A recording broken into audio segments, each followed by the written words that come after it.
Yes. Hare Krishna, everyone. Welcome back to the Bhagavad Gita study circle. We are in the 173rd session of our study in Bhagavad Gita, and we are discussing chapter number 18, the last chapter of the Bhagavad Gita. So, we had the first discussion, the very first session on the 18th chapter. Last Sunday we had a gap, but previous to that, we had the first session on the chapter 18. And this chapter 18 began with a very interesting question of Arjuna. And he asked basically that there are two types of people in the society. There is a Tyagi and there is a sannyasi. What is the difference between these two? Although apparently it looks like they are same, but is there any difference? So this was the question of Arjuna, and beautifully Krishna he said that how there are different rishis and great sages who have given their opinions, right? So Krishna explains to Arjuna about the opinions of others and says that finally, okay, let us have Achyutanji also. Achyutanji, Hare Krishna, welcome back. Hare Krishna, So, Bose. Hare Krishna. Hare Krishna. So this is uh, where Arjuna had asked these two questions, and then Krishna very beautifully explained that actually we understood also that how a tyagi is not a sannyasi. What's the difference? A tyagi is an escapist. He escapes from his material duties, from his family duties. Whatever duties is being given to him, naturally, he escapes from all sorts of duties and artificially tries to show to people that he's very renounced. So he gives up everything and goes. So he's a tyagi. Why is avoiding work? Because he has the fear of failure, he has the failure of humiliation, he has the fear of disrespect. So people may disrespect me, humiliate me. So out of all these sorts of fear, he generally wants to quit everything and go, right? Actually this is very dangerous compared to any other things, because for a Tyagi, when he escapes certain things and he goes away, he's only trying to suppress his feelings which are there inside. And he will not be happy internally nor externally. Externally, he's not able to cooperate and be with them for not working. He doesn't want to work. And internally, since he has the desire to enjoy and he's sitting in a place where he cannot, then it will be a problem for him. So, this is a very difficult situation for a Tyagi. But a sannyasi is not like that. He evolves. Sannyasi evolves and a Tyagi dissolves. So a sannyasi actually, he keeps himself busy with a lot of spiritual stuff, and he need not be only in the saffron robes or white robes or whatever it is. That is immaterial. Dress is definitely immaterial. A person in a normal day-to-day situations with family also can be a sannyasi, doing his work at the same time, but is renowned from the result of his work. Right. So we understood that aspect of uh, Krishna being addressed here as Mahabao, Keshini Shutanaha. Krishna is being addressed by different names here, and then we also understood about the five types of karma, right? Nitya karma, Naimittika karma, Kamya karma, Nishiddha karma, Prayashchita karma. So we have understood about these five types of karmas in the previous and how each of these is very, very important. Now, sannyasi, what happens is sannyasa means giving up the Kamya karma. Kamya karma means those desires, those work which is out of material desires. So any work that is emanating from the material desire has to be given up, and that sannyasi does very nicely, right? And the sannyasi is very clear about happiness because he knows happiness is within and it is his own very nature. So he is not a mithyachari. Sannyasi is very clear. So we have understood about that, and then we also understood that how every action sometimes people don't want to do, but some sages they say that punya and papa both bind the person, right? Punya and papa both bind the person. That's why we should not do anything. Yagna, dana, karma should be given up. Some people say. But some people say, no, it should be done. You cannot give up. Some sages say we have to do it. So there are difference of opinions between the sages. Then finally, what Krishna says in the fifth and the sixth verse, he very clearly, Nishchayan, matlab perfectly, Krishna is suggesting that Yagna Dana Tapa should not be given up by anyone. And he's specifically using the word manishis. Even the people who are working uh, through the mind, the great sages, the jnanis, even those people should not give up yagna dana tapaha. So this is very important. So this is what we have understood in the previous verse, and we also understood a little bit about the Pancha Mahayagna, the Brahma Yagna, the Deva Yagna, the Pitru Yagna, the Nara Yagna, Bhuta Yagna, right? Brahma Yagna means uh, yagna performed for the pleasure of all the great sages, right? Who have given us so much knowledge. Deva Yagna is yagna for all the uh, people, the demigods, the devatas, because uh, in the universal form, we see that in the universal structure, the governance, so many devatas are involved. So deva yajna has to be done because they're giving the rain, water, air, everything to us, right? So basically, in modern context, if you see, deva yajna is nothing but you keep the environment clean, be like deforestation, polluting the nature, environment. This itself is a big Deva Yagna in the modern context, right? And Brahma Yagna is at least you respect the sages who are giving you the right knowledge. Pitra Yagna, taking care of the ancestors, worshipping them. Now, in our modern context, if you take people can take care of the parents and the grandparents nicely, that itself is a Pitra Yagna. That will become a very great Pitra Yagna in Kali Yuga. And Narayagna, that is also uh, respect to each of the living entities. There are so many services that we take from, we are interdependent society. We cannot be independent at all. Our life is not independent at all. We are always dependent.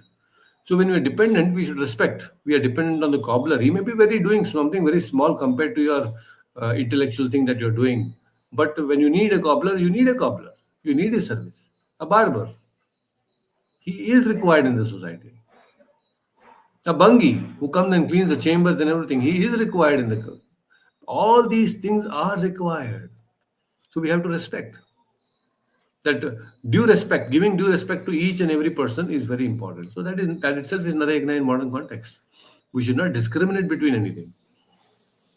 And Bhuta Yagna, taking care of all the living entities. You get the silk from the silkworms, milk from the cows, you get wool from the sheep. So many things we get from the nature and from different animals, honey from honeybees. They work so hard for us. So we have to ensure that all these different living entities who are contributing to our happiness should be also taken care. We should not exploit them. So that if we do, that itself is a Pancha Mahayagna, right? So this is on a day-to-day basis. We have to be very conscious about everything around us. Very important. Now, tapas, yajna, dana, tapas, uh, all these different things are in deep explained in this particular chapter with respect to the three modes of material nature, sattva guna, rajaguna, tamaguna. But tapas we have understood in the 17th chapter also how there is a sharirik tapas. Huh? Serving the gurus, keeping the body clean, keeping the home clean. This is all sharirika tapas. You don't really have to put any mental effort here, but at least keeping your home, it requires certain physical strain. Serving somebody, going out and begging something, you have to physically strain yourself. That is sharirika tapas. Celibacy, brahmacharya, that is also sharirika tapas, right? And then there is manasika tapas that we have discussed. How we have to be, mind should be kept silent. Silent means speaking only Krishna consciousness, uh, not having unnecessary thoughts, keeping it very controlled from sense gratification. So that is manasika tapas. And vak tapas. Vak tapas means the tapas of the speech. We have to keep our speech very nice, clear, truthful, without any hurting. Anudvega mana Krishna. Anudvega. To Anudvega, they should not be agitated speech. You should not agitate anyone by your speech. Soft spoken we should be. So all these things in detail we have discussed. The basic thing is, because Krishna, Arjuna has asked about the Tyaga. Now let us understand what is Tyaga. How is it Tyaga divided into the three modes of nature: Sattvic, Rajasic, and Tamasic. Okay, but before we start the session, let us chant the pranam mantras, and all of you kindly join your palms and let us chant. Okay, we also have Divik, we also have Vinodji, we also have Hina Mataji, and Krishnananda. I'm not able to connect you on StreamYard for some reason. Maybe you have to log in or log out. You can just check out. Okay. Okay, so let us chant the pranam mantras first. Let's dedicate this session to His Divine Grace, A.C. Bhaktivedanta Swami Prabhupada, the founder Acharya of ISKCON, and my beloved spiritual master. Namo Vishnupadaya Krishna Preshtaya Bhutale Srimate Bhaktivedanta Swamin Niti Namine Namaste Saraswate Deve Gauravani Pracharine Nirvishesha Shunyavadi Paschat Deshatarine Jai Shri Krishna Chaitanya Prabhu Nityananda Shri Advaita Gadadhara Srivasadi Gaura Bhakta Vrinda Hare Krishna Krishna Krishna Hare Hare Hare Hare Rama Rama Rama Hare Hare Om Ajnanatimirandasya Jnananjanashalakaya Chakshurunmilitamena Tasmai Shri Guruve Namaha. Hare Krishna. Once again, welcome all of you, Vinodji, Achyutanji, Krishna, Divik, and Dev, and all those who have joined on YouTube. So we have covered until verse number 6 in the previous session. We will continue from verse number 7. Dev, you can unmute yourself and let's chant the seventh verse, this verse for today. Okay, so Niyatasya tu sanyasaha नियतस्य तु सन्न्यासः कर्मणो नोपपद्यते कर्मणो नोपपद्यते मोहातस्य परित्याग मोहात् तस्य परित्यागास् तामसा परिकीर्तितः. तामसाः परिकीर्तितः. Wonderful. Please read the translation. Yes. Yeah. Prescribed duties should never be renounced. If one gives up his prescribed duties because of illusion, such renunciation is said to be in the mode of ignorance. Hare Krishna. Hare Krishna. So, a very interesting verse actually. Now, Krishna is talking about Tyaga because Arjuna had asked about Tyaga. And now, Tyaga means giving up, right? A Tyagi we have discussed earlier. Now, Tyaga also can be in the three modes. It can be Tamasic, Rajasic, and Sattvic. Here, Krishna is beginning to talk about Tyaga with respect to Tamasic Guna. He said prescribed duty should never be renounced. Tyaga should not be given up. If one gives up prescribed duties because of illusion, such renunciation is said to be the mode of ignorance. See, very interesting. These are, now it may just appear to be one shloka, right? But in our life, it is so practical. Many times we get into this mode of tamasic tyaga.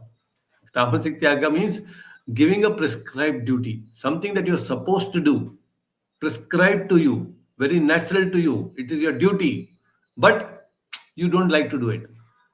You become artificially a tyagi. That is not good.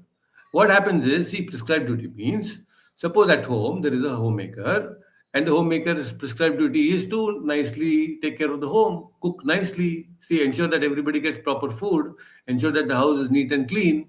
A homemaker's duty is that. Now, if a prescribed duty of that homemaker is not done, then it is no, no, I will not do this. It is not my duty. Even if you have maid servants, getting things done through the maid servant is also very important. Oh, I will not do that also. Or let them come, maid servants, whatever they have to do, they will do and go. No, we have to monitor them. If you don't monitor them, don't ask them to do the right thing, then slowly they will also, the quality of work will be compromised. Right? So, prescribed duty is given very much importance in our scriptures. If you see in the beginning of the Bhagavad Gita also, Arjuna, what was he doing? He is a Kshatriya, but now he is telling, I don't want to do any of this fighting. I will go to the forest and sit. What is he doing here? He is actually trying to escape from his prescribed duty. And Krishna is telling, this is tamasic. Just see. And why is Arjuna doing that? Because of illusion. Illusion of, oh, they are my grandfather, teacher, brothers, all these people are there. Now, illusion is there, attachments are there. Because of that, he is telling, I will not do my prescribed duty. And Krishna is straight away saying, this is tamasic tyaga. You are trying to give up, but this is tamasic tyaga. See, many times when we don't do the right thing that we are supposed to do, then it is very dangerous. Right? So, renunciation of niyata karma. Niyata karma means your prescribed duty is called niyata karma. Cannot be given up at any time. Each one of us, when we are born with certain default conditions, certain default programs within us. And we have to identify those and work according to that. Whatever is prescribed to us, what as a student we are supposed to study, that's our prescribed duty. If you are a professional working in a software company or whatever it is, your duty is being given to you, that is a prescribed duty, you are supposed to do it. You cannot escape. When we don't do a prescribed duty, then we will not progress, we will not grow. But artificially, if you try to give up all this prescribed duty, then this tamasika tyaga, such thing will not lead to success at all. This is a sure short way of being unsuccessful in life. Tamasik tyaga. There is a about this prescribed duty. Um, there is a very beautiful story in the Mahabharata. There was this Kaushika Brahmana. I think I have told this earlier, but still it's good. There was this Brahmana called the Kaushika Brahmana. He was a very good sage, doing a lot of tapas and everything. And one day he was sitting under a banyan tree. So he was sleeping under a banyan tree because he had traveled a lot, and then he was sitting. And then early morning when he woke up, actually there was a bird. There's a bakapakshi. Bakapakshi means a crane, which was sitting on the top of the tree. And early morning when he woke up, the bucket pakshi, it passed stool. Malamutra was passed. And that fell on this fellow. Now, this fellow, early morning, when he saw that, all that shit is there on him, he became so angry. This Kaushik Brahmana. He looks at this bucket, oh, how dare you? And just out of his anger, when he saw, with that angry eyes, when he looked at that bird, Bakapakshi, it burned into ashes and then died. This fellow, now, see what's my power? He became a little puffed up with his power. I'm very powerful sage. A lot of tapasya I have done. And then he goes. Goes where? For begging. Madhukari, they say. So he goes from home to home, and then he goes to one home. And there is one Pativrata Stri. Now, when he comes, knocks the door, oh, Bhavati Bhiksham Dehi. Then she comes and sees that, okay, one sage has come, some tapasvi has come. But when she goes inside, suddenly the husband comes. He has also worked very hard all throughout the day, and then immediately the Pativrata Stri takes care of the husband, gives him nice food, washes his feet, and all these things. In the Vedic times, they should serve the husbands very nicely. And she totally, in the sense, she we cannot say forgot, but at the same time, she became so absorbed in her service to the husband that she didn't realize that there is a tapasvi standing outside now. And she took care, gave food, everything, and then she comes out, and then she says, I'm sorry because my husband had come, I had to serve him, and I had to take care of him very nicely. So please excuse for the delay. And this Kaushik Brahmana becomes wild. How dare you? How can you compare, husband, a tapasvi has come, When a tapasvi has come to your home, you are taking care of the husband. Who is greater? And he talks very rudely.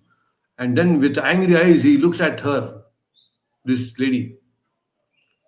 And this lady, she says, I have seen many tapasvis. I have understood many tapasvis. She gives a big list of all the great sages like Agastya, Vashishta, and all these people. And then says, just because you looked very angrily at the bird, don't think that you can burn me also in the same way. You cannot burn me, this lady says. Now this tapasvi is stunned. How does she know that I have actually burned the tree? I have burned the bakapakshi just by my anger. Oh, she must be very tapasvi then, more than me. She must be having a lot of power. She understands. Then he actually begs forgiveness and says, forgive me for what I have said, but because you scolded me, that has actually given me clarity of thought. Then this Kaushika Brahmana says, what should I do? How do I know what I'm supposed to do? He's asking this lady, Pativrata Stri, ladies in those days were not ordinary. Apparently, it looks like as if they are doing only Pati Seva and all that. But just by doing Pati Seva, what kind of power they used to get? Very powerful. We can have a separate session on just the power of the women of wisdom in those ancient days. Amazing. Then she says actually that if you want to know what is the right duty for you, you go to the Dharma Vyada who is in Janakapuri. So you go there and you ask the Dharma Vyada, he will tell you what is your duty or what is right Dharma. The true meaning of Dharma, he will only tell you. And then this person, Kaushika Brahmana, goes all the way, walking till Janakpuri. And then, oh, such a big city, you can imagine like Mumbai, Bangalore, metropolitan city like Pune. It is so much, so many people, thousands and lakhs of people are there. And then big flags, big activities are happening in the city there. And then he goes in the Mithila Patana. He goes and then he asks a person and then say, where can I find Dharma Vyada? And everybody, Brahmanas give direction to him because that time Google Maps, nothing was there. So Brahmanas will tell, okay, go. This is the way to go. Meet this Dharma Vyada. And then he asks people, and then finally everybody in Mithila Patana, in such a big city, knows this Dharma Vyada. Who is this Dharma Vyada? He's the hunter. He goes, hunts animals, and then he's selling all the meat. Can you imagine? And then this person goes there, Kaushika Brahmana, he sees there's a big line, queue, people are taking meat from him. And then he's waiting, and then Dharmavyada from far, he looks at this Kaushika Brahmana, leaves everything, and then goes to him, and then immediately pays namaskara and says, oh, Kaushika Brahmana, you come all the way from there. I know that Pativrata Stri has sent you to talk to me.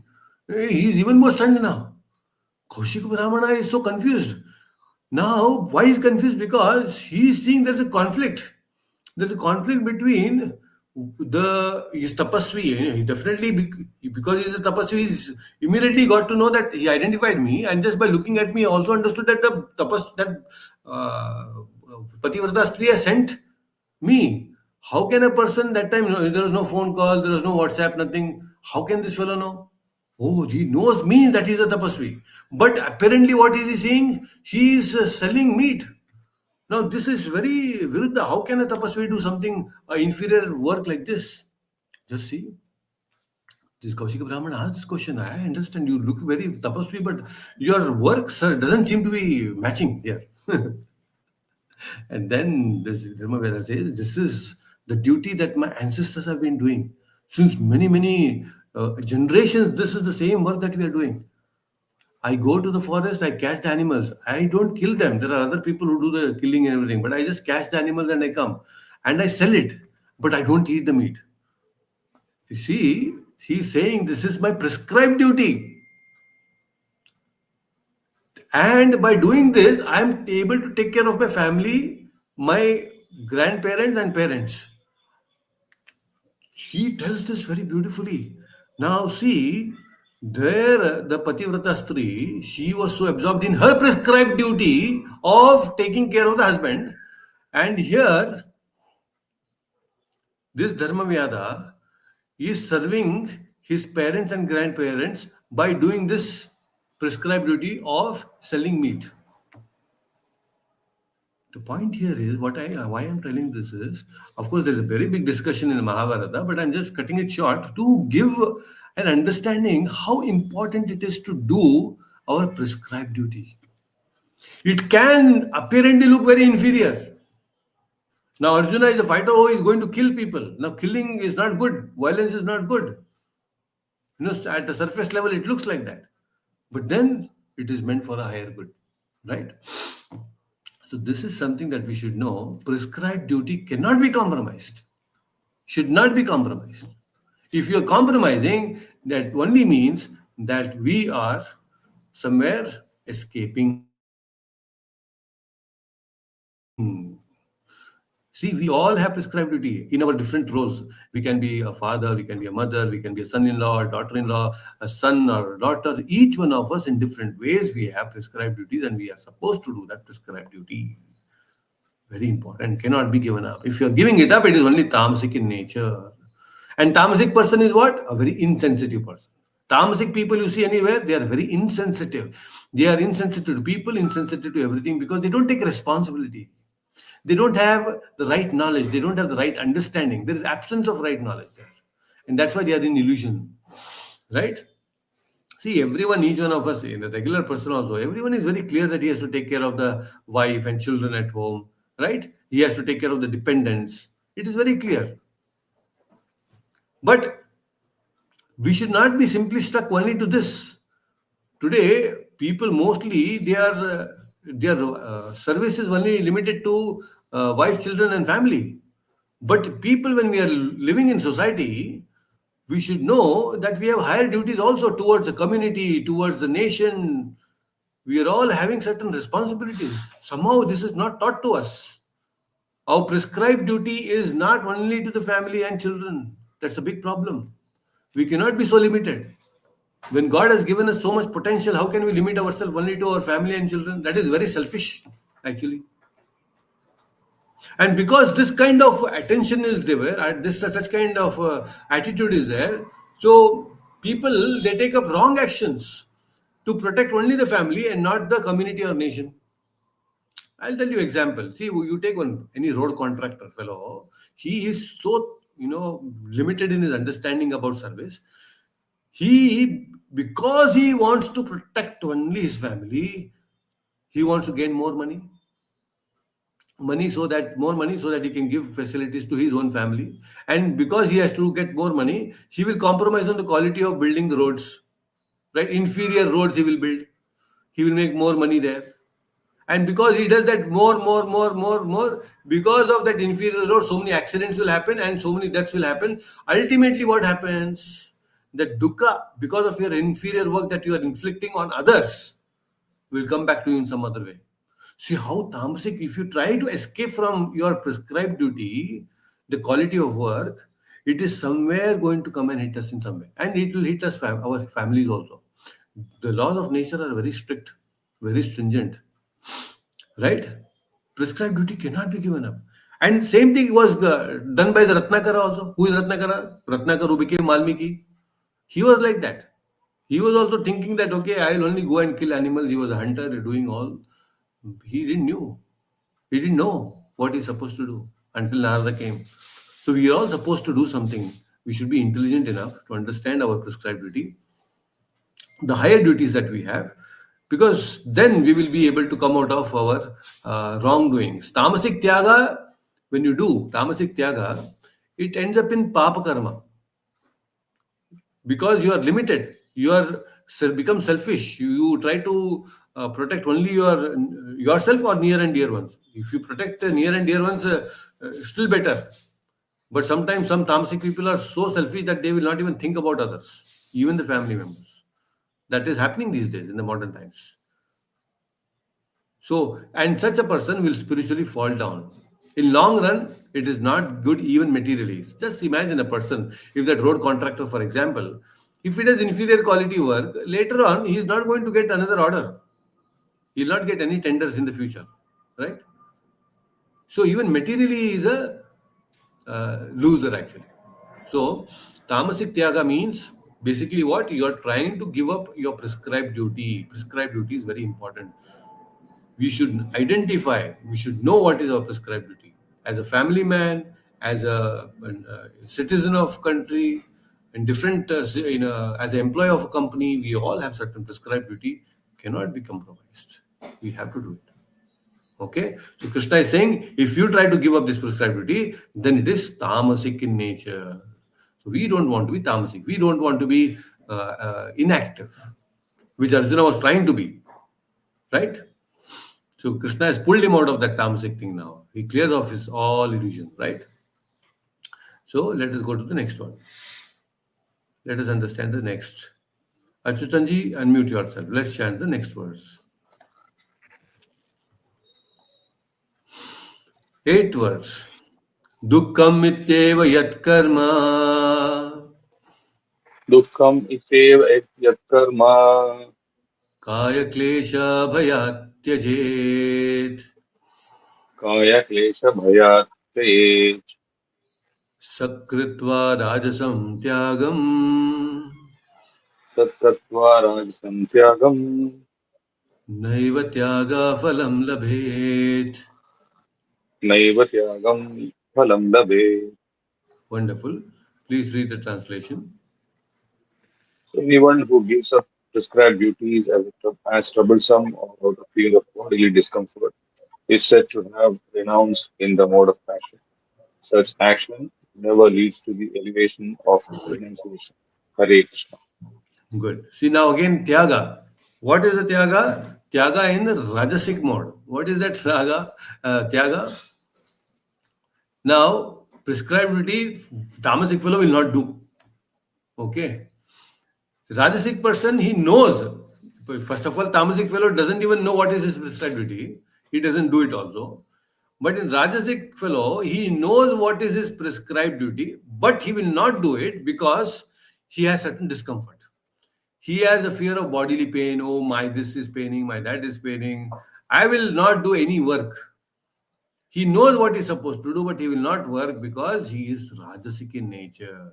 Now, Krishna is saying such a fellow who knows and still doesn't perform action is a person who does tapasya or tyaga in Rajasic mode. So, this is we have to understand. So, many times, many people, because of some difficulties, most of the time it is physical discomfort. They don't want to do work. They are lazy basically, and this is what is called rajasic tyaga. They want to give up everything because they are rajasic in nature due to difficulties. Just imagine, there was a police officer, and the police officer has been posted in a place where it is a place of dacoits and full gangsters and uh, all the Naxalites, all types of gundas are there. He is posted in that kind of a place. And this, police officer is being once visited by a gangster. And then he comes and gives him two options. He tells the police officer, "You have been posted here, my dear sir. Very nice of you. I'll give you two options. Option number one is you let happen whatever is happening as it is now without any disturbance. Our work should go on. And that way you will be in profit, and we will also be in profit. It will be a win-win situation. So you don't disturb us, we will not disturb you, and let us enjoy together." This is option number one. Then he tells option number two, see, you have nice family, you have nice children. Why do you want to give the trouble to them? Right? If you try to create any problem, then your family will be in trouble. You will have tough situation. So please understand that you have these two options. You decide what you are supposed to do. What do you want to do? See now, a police officer, if he's Rajasic in nature, he knows what he's supposed to do. He's actually supposed to. He's a powerful guy. He has a power from the government. to catch these gangsters, kill them, put them in trouble. Very big problem, actually. He can create a problem to all these gangsters, but then out of fear, he will sit quiet, or out of greed, he will sit quiet. He will not do anything. What is this actually? It is only a Rajasic Tyaga of his responsibilities, prescribed duties. He knows what is right, he knows what is duty, but he will not do it out of fear, right? So, now what happens? Suppose a person knows what he's supposed to do, but he will not do, then do you think he will be peaceful in mind? No. Constantly there will be that conscious prick. I'm not doing the right thing. Somewhere I'm going wrong. He will not be peaceful. If the mind is not peaceful, how can you progress spiritually? Ultimately, all this discussion is coming to one thing. What is that one thing? That we want to progress spiritually. And a tamasic fellow cannot have a stable mind, and a tamasic rajasic fellow, he also cannot actually have a very peaceful mind. And when the mind is not peaceful, ultimately what is happening? They cannot progress spiritually. They cannot think clearly, right? The mind is a very important instrument. It's a very important tool for spiritual progress. Whatever you may not have, you have eyes, nose, senses, hands, legs, have or don't have, doesn't matter. But if your mind alone is there, if you have, everybody has a mind. If you have mind and if you know how to use the mind, even if you don't have hands, legs, other body parts, you can still attain moksha. Because through our hands, legs, and everything, we cannot actually attain moksha. What we are attaining moksha is only through the mind. What is only binding factor is our mind. So a person who is rajasic and tamasic, do you think he will have a clear mind, a peaceful mind? No. There will be a problem within. And when the mind is agitated because he's not doing his prescribed duty, it's a big problem. Right? See, most people, what they do when there is a family pressure, he thinks of, oh, I'll run away. And such a person who runs away from the family pressure, responsibilities, he will run away. He'll go to some ashram. He's a Rajasic fellow actually. He goes to this ashram. Now he thinks that, okay, meditation is very joyful. Okay? See, meditation is joyful only when the mind is joyful and peaceful. No, he goes there, sits in the ashram, like I told you earlier, he externally has done tyaga of all his prescribed duty. Internally, there also in any ashram, he is supposed to do certain work. He wants to enjoy. From within, there is a pressure that is building up. He has so many desires. So he has suppressed all the desires, material desire. He doesn't want to work, but he has internal desires. There is a big conflict. There is a pressure building up. Like a pressure cooker, there is a pressure, and one day it will explode. She will do something very big, nonsensical thing, and he is neither here, neither there. He will not enjoy materially nor spiritually. Such a person is very difficult to deal with. He is like a fruit that is being plucked out of the tree when it is unripe. When the fruit is there, for example, mango, when it ripens nicely on the tree and you pluck it, it is very nice. It tastes very beautiful, very tasty, right? But if you pluck it before, then it is like unripe thing. You really cannot get the full taste of it. So this fellow also is like an unripe fruit. He is not fully matured.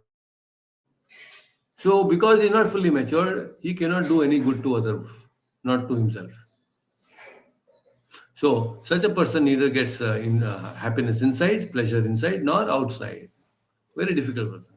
And due to suppression, he will go into depression.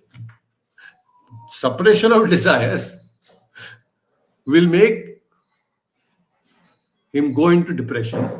And because he goes into depression, he will become a bitter personality. Because because his desires are not fulfilled, anybody comes and talks to him in even sense, he will not be able to listen to them. He will angrily respond. Because somewhere deep within there is frustration of not doing work and his desires not getting fulfilled. And when somebody is telling him something, he'll get agitated and frustrated. He'll become a bitter personality. We see such some people like that. It's a psychological problem. So we have to be very careful. We should not become we have to channelize our energies. We have to channelize our energies by doing our prescribed duties.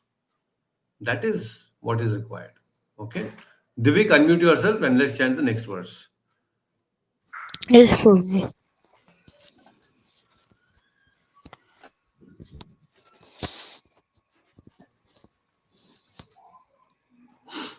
Okay, verse number 9.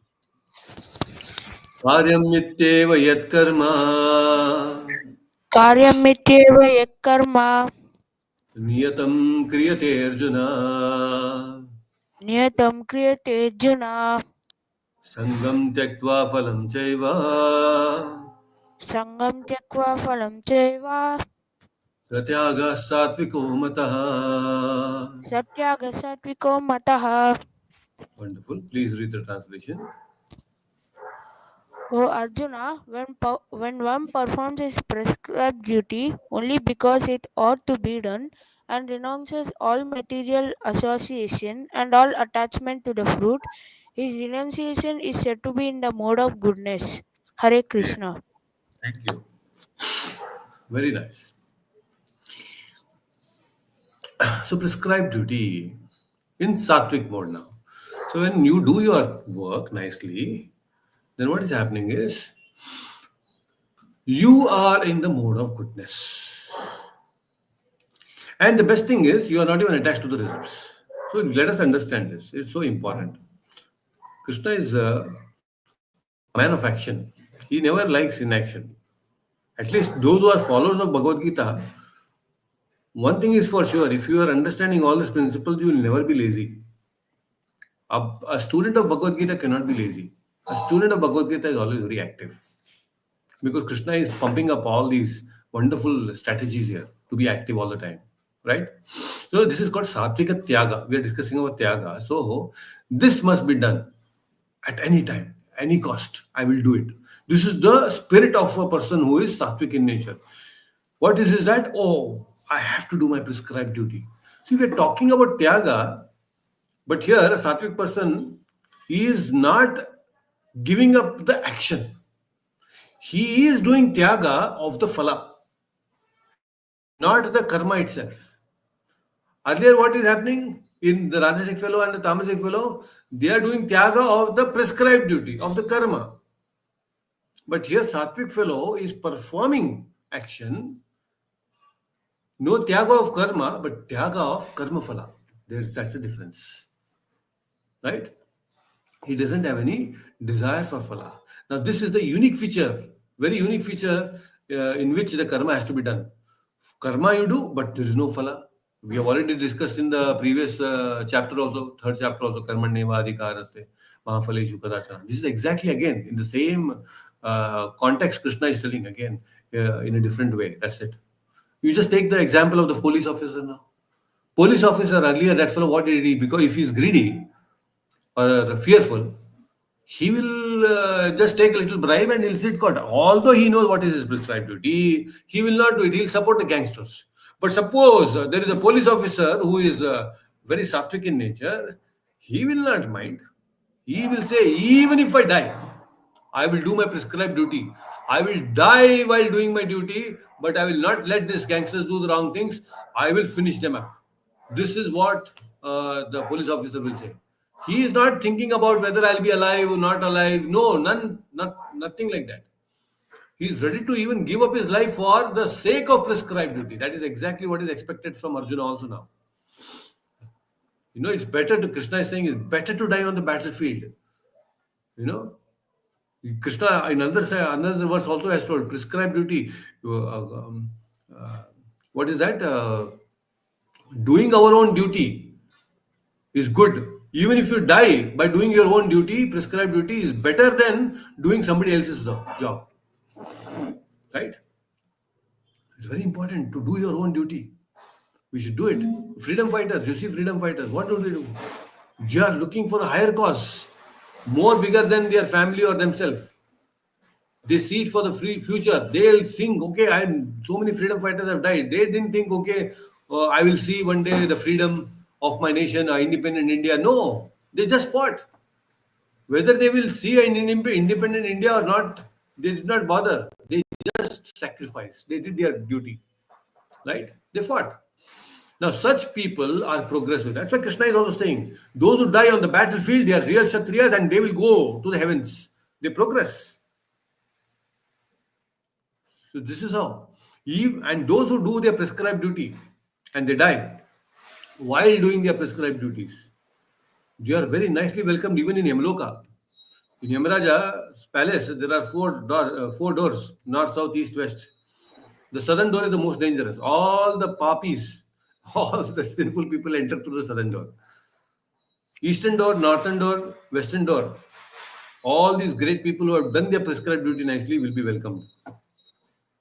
All these freedom fighters, all these great people who have done their duty very nicely, properly, they'll all be welcomed very nicely there. Full with band baja, they'll welcome you.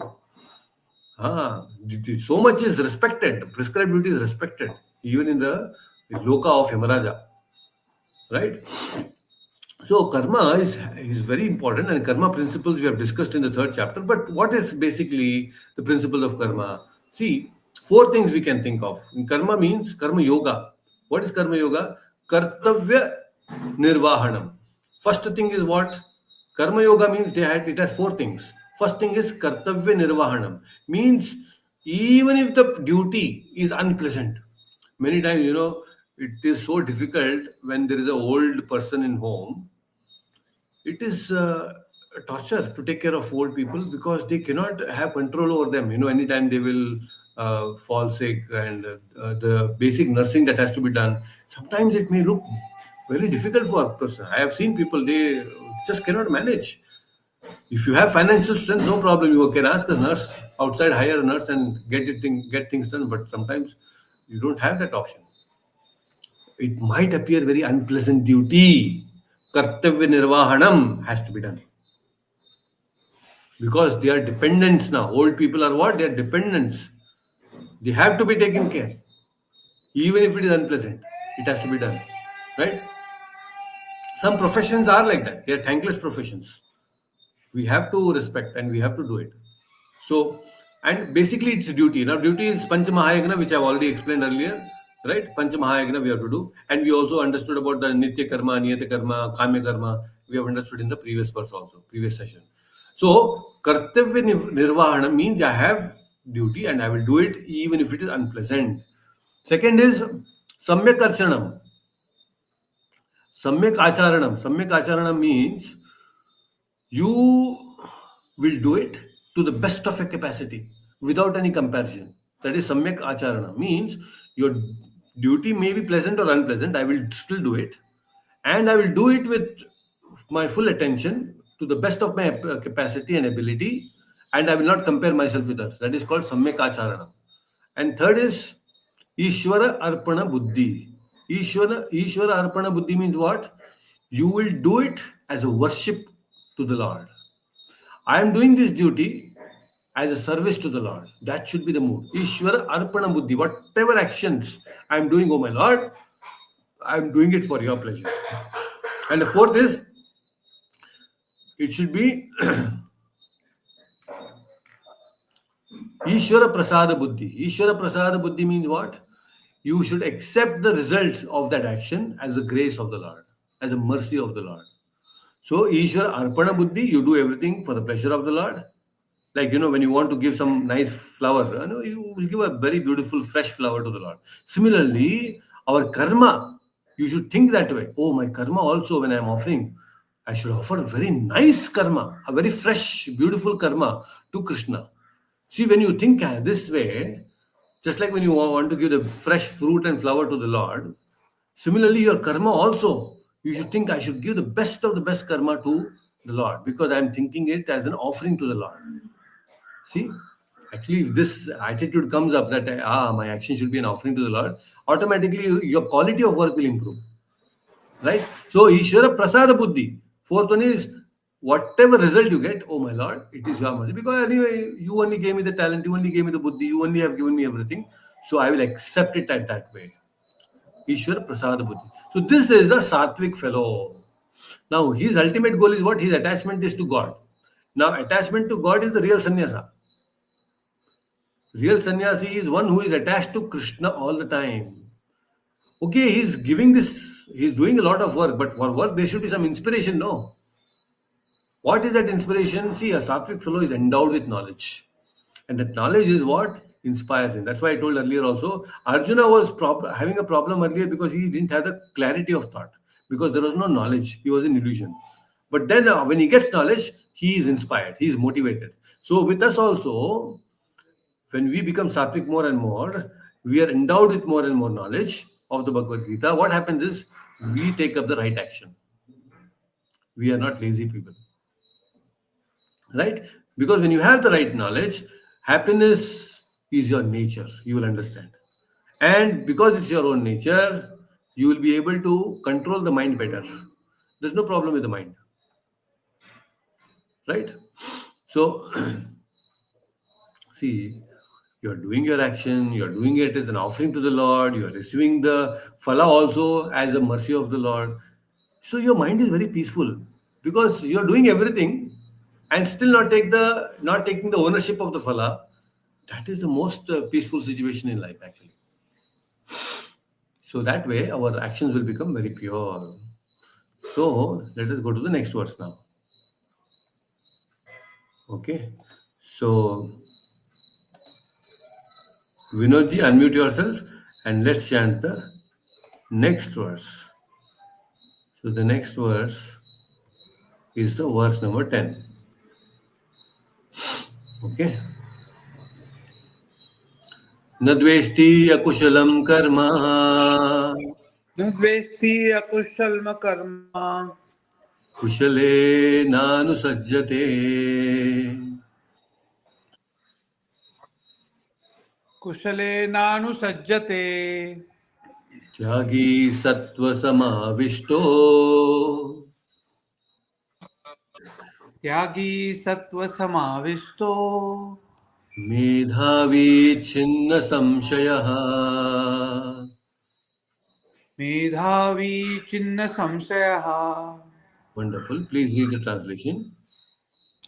The intelligent renouncer situated in the mood of goodness, neither hateful of neither hateful of inauspicious work nor attached to auspicious work, has no doubts about his work. Hare Krishna. Thank you so much. Hare Krishna. So, an intelligent renouncer. Okay. A tyagi who is very intelligent. Who is that fellow? He's a sannyasi. What does he do? He's neither hateful of inauspicious work. Pleasant ho ya unpleasant ho, hum kar lenge. I will do it because it has come to me now. I will do it. Somebody, my boss has told me, or my wife has told me, my children have told me, it's my prescribed duty to do. It is come upon me by the Lord's mercy. I will take it up. I may not like it, but I will do it because it has come to me. So that way is very clear. I will not hate any work that comes to me. I will do it. Work, getting work itself is a kind of worship for him. People say, no, work is worship. For that kind of attitude is there. Then at the same time, he is also not very attached to the auspicious work, and he has no doubts. He has no doubt about the phala also. Very clear. So this we have to understand. So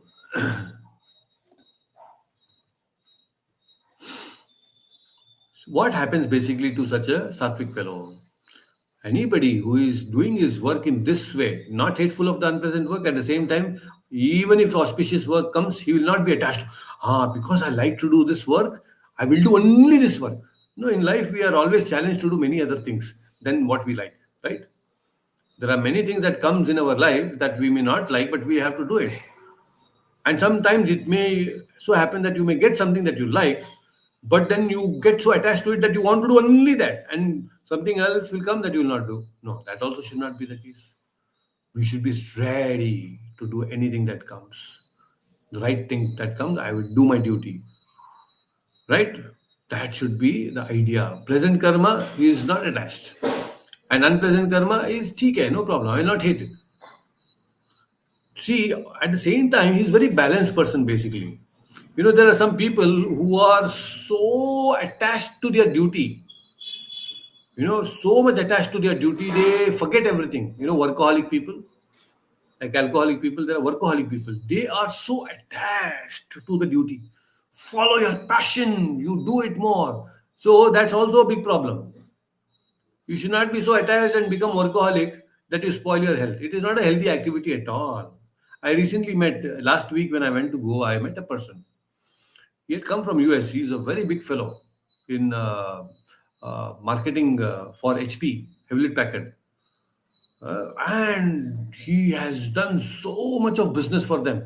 He was telling actually that how he used to work all the days, even on Saturdays and Sundays.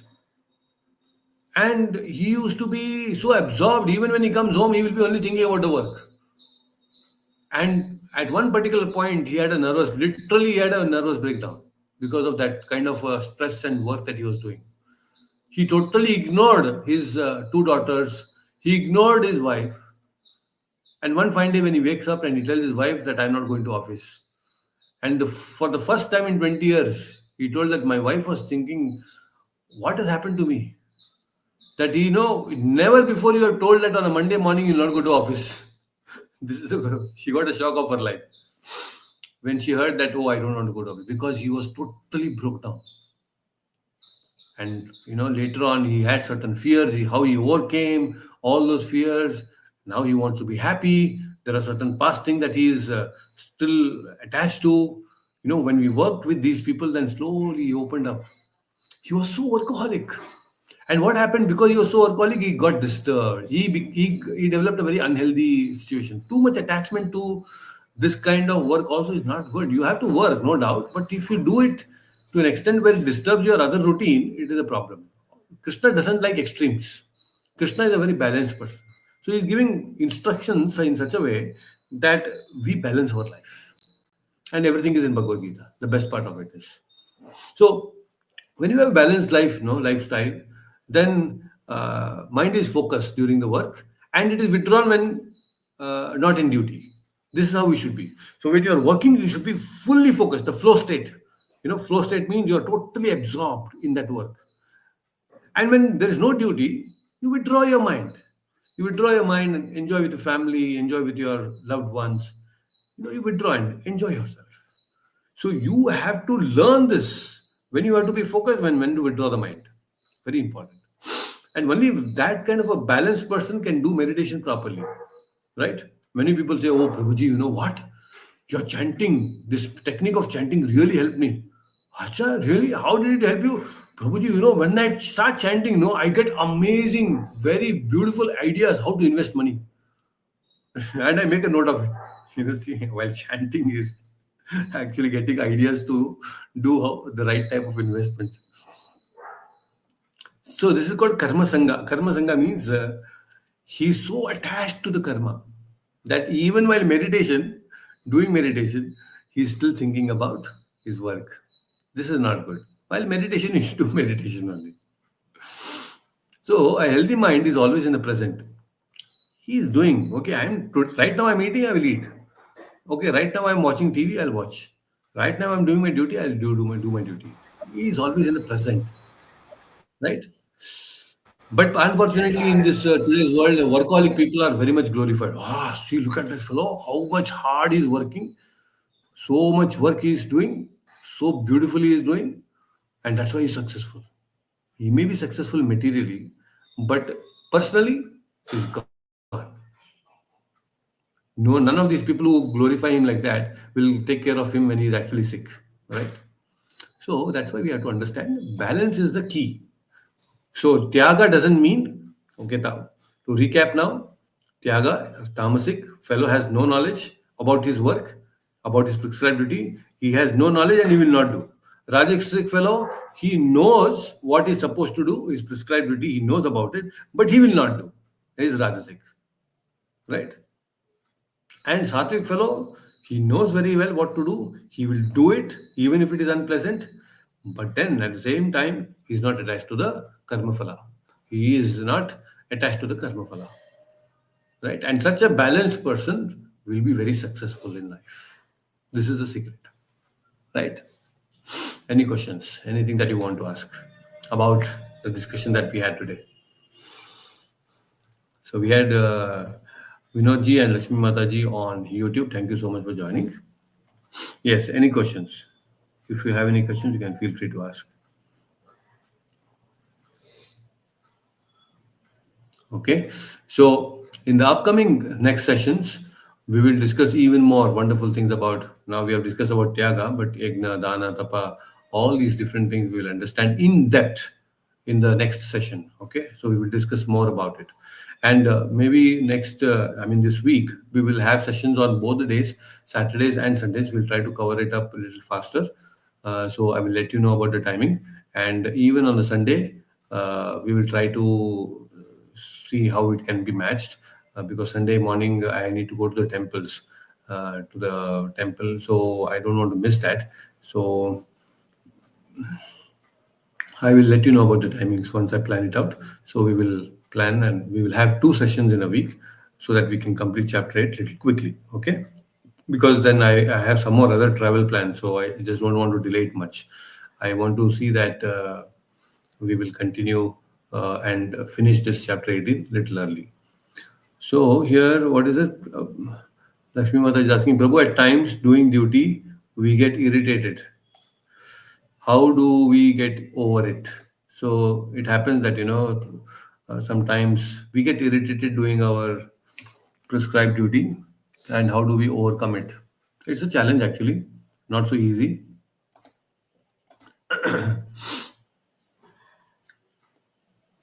And Krishna also is asking, prescribed duties can lead to moksha. Okay, that I'll come. So first, one question, the number one question is, the question is, sometimes we may feel irritated. What happens is, it is actually a test of our tolerance also, because it is said that how the greatness of Prabhupada says, the greatness of a man is known by how much he can tolerate provoking situations in life. We all will have some very provoking situations, and it will really lead you to the edge of the cliff. You feel like, okay, I'm done now, I just cannot take it more. You are to the brim of that situation where you just want to give it up and you want to break up. That kind of a situation comes. But Prabhupada says you need to tolerate. It is very difficult. At the same time, instead of see, there is a problem, and sometimes the problem is unavoidable. You just cannot avoid that problem. You have to do it. You know it very well that you cannot have any alternative for that problem. I mean, your duty. There is no alternative. You have to do it. Now, but you are feeling irritated. So now what happens? That irritation is because sometimes you are not sure of the outcome. What will happen? There is a fear of so many things. Or it is also possible, if it's a person involved, then it may be that the person is receiving the service, but at the same time not reciprocating back to you in the way with love and affection. Because many times it so happens that, especially in relationships, that we want to uh, do something to our people as a matter of duty, but then we don't get the same reciprocation from them.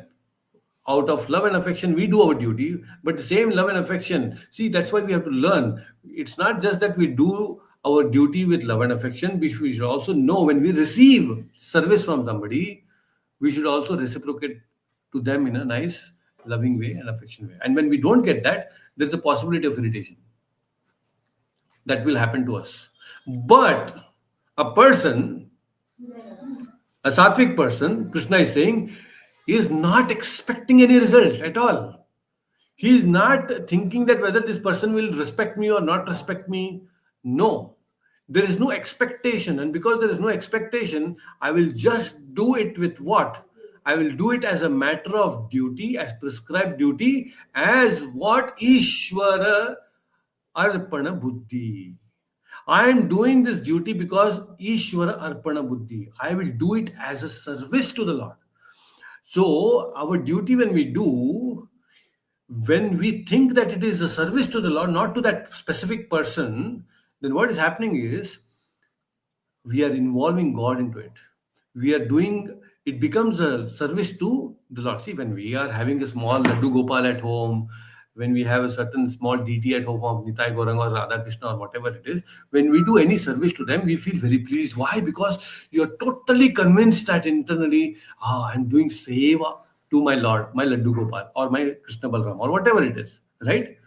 Similarly, to a small child who is, every morning it's just giving up so much of leaving potty, every day to do potty, so much of mala mutra, everything visarjana will happen. You have to take care of the small children. Similarly, old people also, when you do that as a matter of duty with understanding that Krishna is involved there, I am doing it as a service to the Lord, not to any specific person, then that irritation will not come. Why will we get irritated when we're when we're doing seva to the Laddu Gopal? No, we'll not get irritated because, oh, he's my Lord, he's taking care of me all the time. So we should see that Paramatma within their heart. Oh, there is a Paramatma within, and as a matter of duty, as a service to the Lord, I will do it. When we have this kind of consciousness, this is Krishna consciousness. The consciousness is so evolved, so matured, that my pleasure is in the Lord.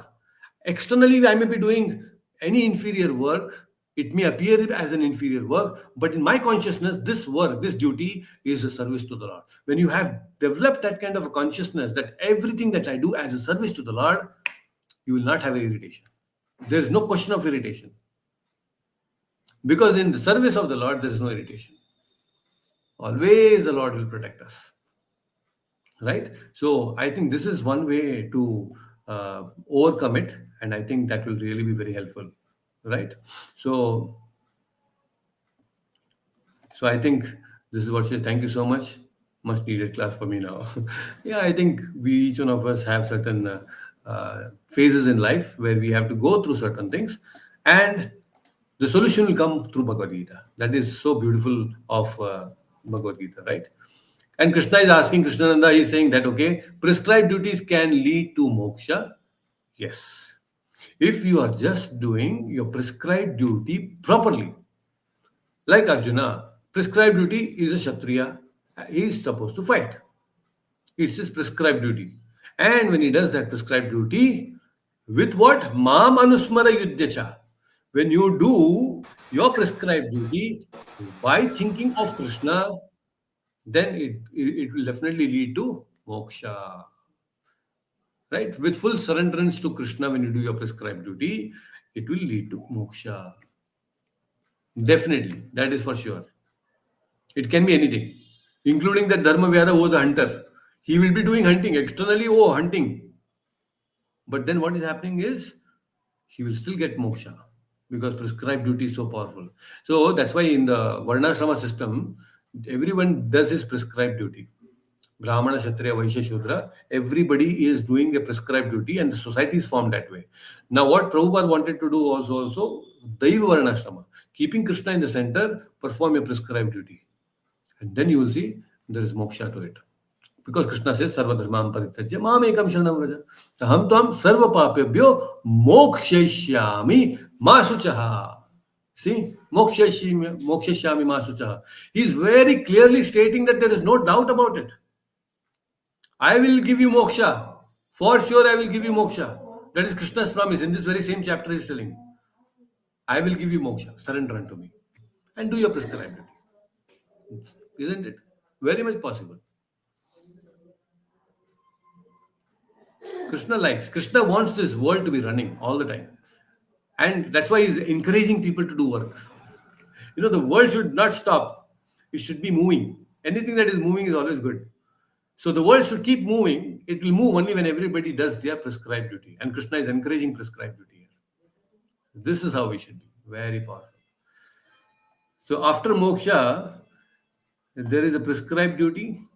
Krishna is asking, one more follow-up question. What is that follow-up question? After moksha, there is prescribed duty, Prabhu. Now, after moksha, the prescribed duty is to love and serve Krishna. Now, that love and serve Krishna can happen in many different ways. That is your constitutional position. See, after moksha, what happens is we go to the spiritual world. In the spiritual world, there is only one prescribed duty. And what is that prescribed duty of every soul? To love and to serve. That is dharma, real dharma. Right? The dharma of the soul is what? To love and to serve. Just like the dharma of the sugar is to give sweetness. The dharma of the water is to be liquid all the time, right? Similarly, the dharma of the soul is to serve and to love. This thing we have to understand. If we come to that, that is our prescribed duty when we get moksha. And that can be variegatedness. Oh, to serve and to love. Krishna, there are unlimited ways. Oh my God, in the spiritual world, there is no end. The way you can serve Krishna is so unlimited there. You can become a tree, you can become a cockroach, you can become a mosquito, you can become a butterfly, you can become a grasshopper, you can become what not to serve Krishna. Unlimited ways.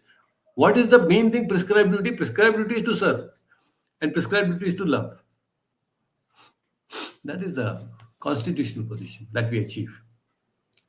We are supposed to be that way, right? Hope that answers your question. So, just prescribe duty without remembering Lord and chanting. So another follow-up question is that just prescribe duty without remembering Lord and chanting, that will also help to progress in spiritual life. See, many times there are many people, doctors, there are many people who are engineers, they will be doing their prescribed duty very meticulously. Teachers, they'll be doing their prescribed duty very meticulously. When they do that, something that is very natural to them, that is their swabhava, that is their swadharma, it is called. Prescribed duty means what? Swadharma. You by birth have developed a certain quality, swadharma, your natural inclination. When you work as per your natural inclination, then there is no conflict within.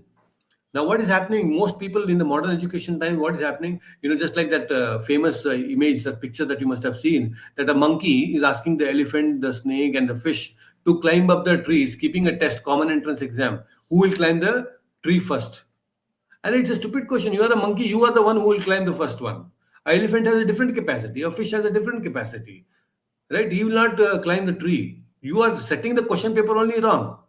So what is happening is in modern education system, there is no possibility of understanding the swadharma of a person. And that's why children are so confused what to do, what not to do. And there's a conflict between his natural inclination and what he's actually doing. And that's why although they are earning money, they are not happy because they're doing something very different. So that is why the first thing is we are supposed to identify what is our swadharma. And with that, when we start working on that swadharma, there is a alignment. This is called alignment between your consciousness, your mind, your body, your speech. When everything is aligned properly, you will become very happy. So prescribed duty is like that. So even if you are not doing chanting or you are not remembering Lord, you will still progress because your prescribed duty will automatically lead you to higher evolve. You become an evolved person because you're doing your work properly. So, what is the next question? Prescribed duty after moksha is to love and serve God at the end. Excellent answer. Okay, now clear, bro. Thanks. Okay, right. So, I think this is how we need to understand these principles properly. And when we apply them with correct understanding, then there is no confusion. There is no confusion. We will take care of each and every responsibility properly and we will be still happy. Okay. Good, wonderful. So we had some good discussion today and nice questions. Thank you so much. So with this, we will end the session. And next week, upcoming week, we will have probably two sessions in a week, so that we'll be a little quicker in completing our chapter 18. Thank you so much for joining, all of you, those who have joined on YouTube as well as on StreamYard. Take care. Hare Krishna. Hare Krishna, Prabhuji. Hare Hare Hare Krishna. Krishna. Hare Krishna.